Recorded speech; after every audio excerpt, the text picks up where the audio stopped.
n'y a pas de question bête en ce qui concerne le vin. On m'a donc demandé aujourd'hui d'expliquer pourquoi le vin rosé était de cette couleur et comment il était fabriqué.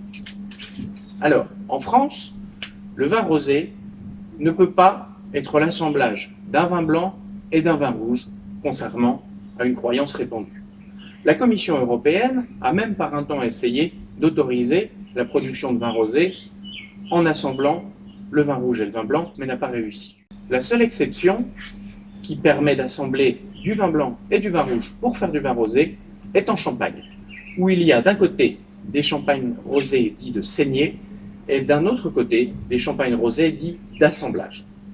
Pour tout le reste des vins rosés fabriqués en France, ceux-ci sont en fait issus d'un procédé qui est similaire à celui du vin rouge.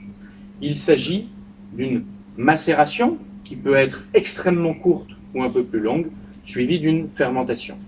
Mais alors, pourquoi les vins rosés sont-ils plus clairs que les vins rouges si le process est à peu près similaire?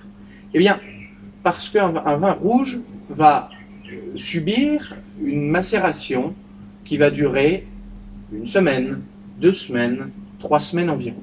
Alors que le temps de macération, c'est-à-dire que le temps pendant lequel le jus est en contact avec les peaux ou même les rafles de la vigne, est extrêmement court. Le temps de macération d'un rosé va de quelques heures à une demi-journée en moyenne.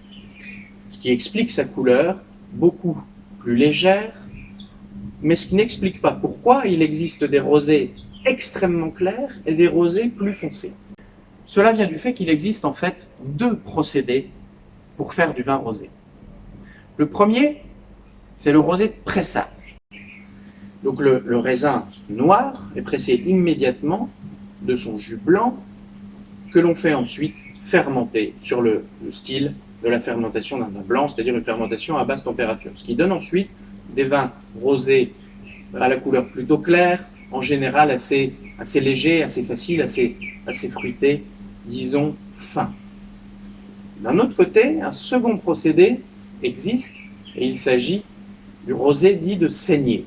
Alors, qu'est-ce que le rosé de saignée? Il s'agit d'un vin élaboré exactement sur le même processus que le vin rouge, mais à qui nous allons faire une macération plus courte, comme nous l'avons dit, de quelques heures jusqu'à une dizaine, douzaine, quinzaine d'heures au maximum.